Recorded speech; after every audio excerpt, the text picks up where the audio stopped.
eu vim do interior para o Recife. Eu tinha um primo que era sargento da aeronáutica. Então o meu pai não tinha o que fazer de mim. Se eu ficasse no interior, eu ia estudar, eu não sei o que é que eu era, em Garanhuns.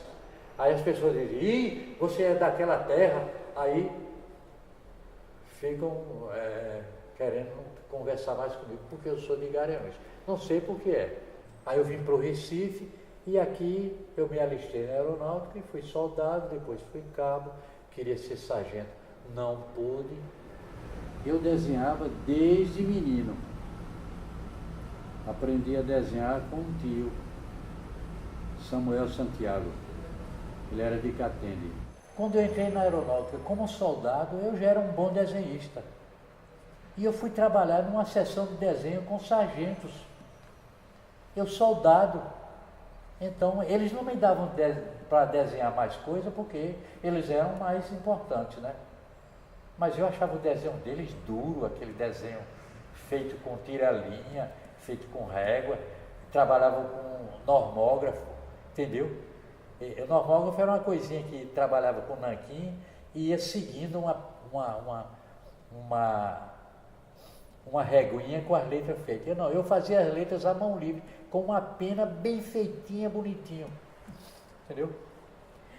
Mas comecei a trabalhar com esse pessoal, já era um trabalho diferenciado, entendeu? Eu era cabo datilógrafo, entendeu? Mas eu não queria saber nada com datilografia, porque datilografia dava muito trabalho. Você passava o dia todo datilografando, chegando documento e mais documento.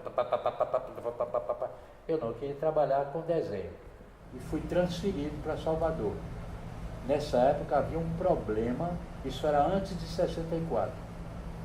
Nessa época havia um problema político no Brasil, então a aeronáutica estava querendo se livrar de certos cabos. E eu estava no meio deles, entendeu? Eu não era nada de subversivo. Eu sou muito disciplinado, sabe? Eu sou disciplinado, eu não transgrido as regras. Transgrido, tá certo. Se não tiver certo, você escote aí. Mas eu era associado a uma associação de cabos que era considerada subversiva. E essa associação queria que os cabos casassem, que andassem com roupas civis, que votassem, e cabo não podia fazer nada disso na época. Os sargentos podiam, mas cabo não podia. Eu me associei, meu nome ficou na lista e todo mundo que estava naquela lista era considerado esclarecido, talvez. Entendeu? Aí eu fui para Salvador, sem querer, pronto. E cheguei em Salvador, foi uma maravilha, e fui a teatro em Salvador. Aqui em Recife é teatro, mas em Salvador fui a teatro. Em Salvador conheci Mário Cravo, o grande Mário Cravo. Conheci os gravadores de Salvador. E comecei a fazer gravura em Salvador. Eu não fui expulso oficialmente.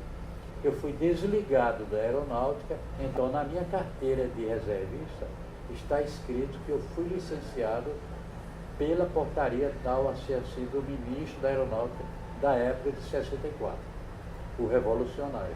Quando eu saí da aeronáutica, então eu fui à Mesbla, fui atendendo a um convite feito pelo jornal para desenhista publicitário, e eu fui lá, fiz um desenho.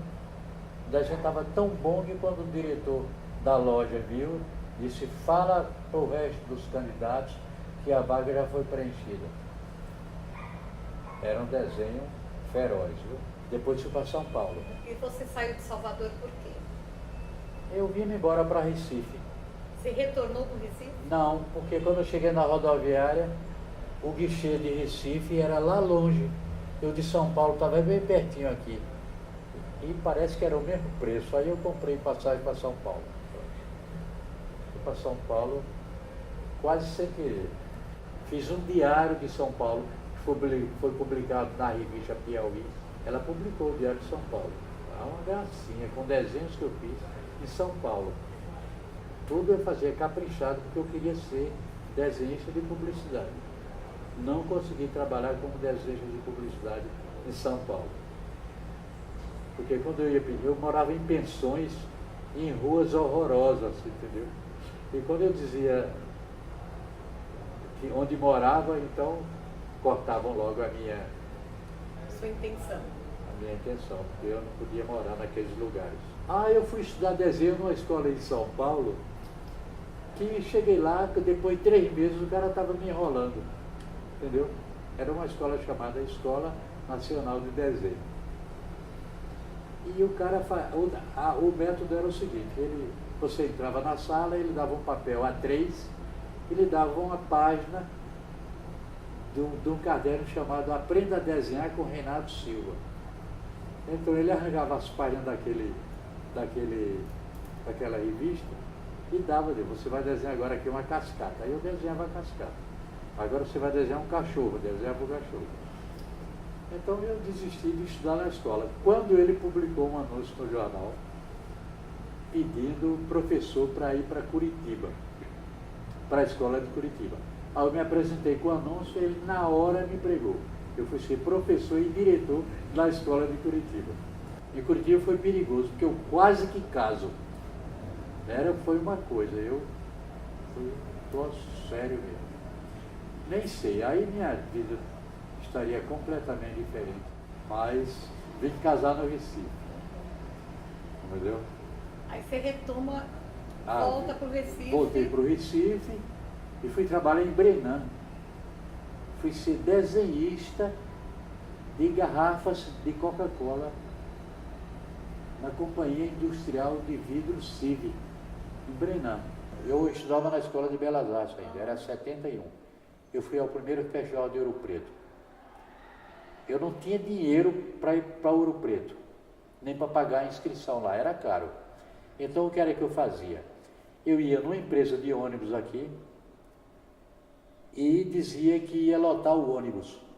Aí o cara dizia, se você lotar o ônibus, você ganha a sua passagem de graça. Aí eu ia pela Escola de Belas Artes, procurando saber quem queria ir para Ouro Preto, e as pessoas iam enchendo o ônibus. Fiz 5 festivais de inverno, fiz 2 cursos de desenho, um curso de pintura, um curso de teatro e um curso de escultura. Eu sou escultor formado pelo Festival de Inverno de Ouro Preto. Inclusive, em Ouro Preto, eu fiz um trabalho que é curiosíssimo atualmente, não sei se fizeram isso. Eu combinei com um cara lá em Ouro Preto, com 2. Um morava em São Paulo, um morava em Belo Horizonte e eu morava em Recife. Então nós combinamos que em tal noite ia aparecer uma mancha amarela num ponto central da cidade. Uma mancha amarela grande. Então ia aparecer a mancha amarela aqui em Recife, a mancha amarela ia aparecer em São Paulo e a mancha amarela ia aparecer em Belo Horizonte. Então era assim. E cada um telefonava para o outro. Telegrafava, porque o telefone funciona, o telégrafo. E eu tenho um desses telegramas, ou que eu passei para eles, ou que eles passaram para mim. Mancha na rua, positivo, assim. E a minha eu joguei ali perto da Ponte de Ferro, depois da Ponte de Ferro, que era um lugar esquisito ali de noite. Então eu destampei a lata ali e joguei por ali assim, ficou aquele lambuzado. Aí passava carro para lá, para cá. Isso assim, 11 horas da noite, mais ou menos. Entendeu? Mas é um trabalho que podia muito bem ser repetido atualmente. Eu, quando entrei na Escola de Belas Artes, eu não sei como foi que eu queria trabalhar na praia, nas pedras de Boa Viagem. Eu achava aquilo ali, os arrecifes, um palco fabuloso. E eu queria fazer um trabalho ali, tinha vontade de trabalhar ali. E convidava os colegas de Belas Artes, mas ele não queria. Até que apareceu um rapaz lá para pegar o endereço de Ouro Preto. E eu vi o cara muito assanhado assim, eu disse, você tem coragem de fazer um trabalho comigo na praia? Aí ele, vamos fazer. E fizemos. Aí não foi um trabalho dos dois juntos, foi uma exposição dele e uma exposição minha separada, mas na praia. Quem era o rapaz? Paulo Brusco. Vocês se conheceram nesse contexto Na da escola escola? Belas Artes. Antes eu já tinha visto ele embriagado no Pátio São Pedro, expondo desenho feito com remédio. Eu tinha 10 anos mais do que ele. Eu tinha 29 anos na época, ele tinha 19. Eu já tinha passado por Salvador, por Mário Cravo, por teatro de arena aqui em Recife. Ele conhecia o jornalista, ele conhecia Ivan Maurício, ele conhecia esse outro que é Ricardo Noblar, ele conhecia o pessoal da Manchete, porque ele estudou jornalismo na Universidade Católica. Não sei se terminou o curso, mas ele estudou jornalismo, conhecia o jornalista. Eu trabalhei aqui com o Paulo Brusco, foi muito bom. Fizemos muita coisa. Inclusive é pessoa jurídica, né? Nós fizemos uma empresa. A sede era na casa dele, né? Na Rua do Sossego. E a caixa postal era a caixa dele. Então muita coisa que veio para a equipe era. Ele me dava xerox e tal. Me dava xerox das coisas, mas ele arquivava tudo. Ficou no arquivo dele. Muito tá? bom o arquivo dele. Está bem arquivado lá. Aliás, ele é o fiel, como é, guardião não, fiduciário da obra. Quando eu vi o Festival do Ouro Preto, eu digo, esse festival tem que ir para Pernambuco.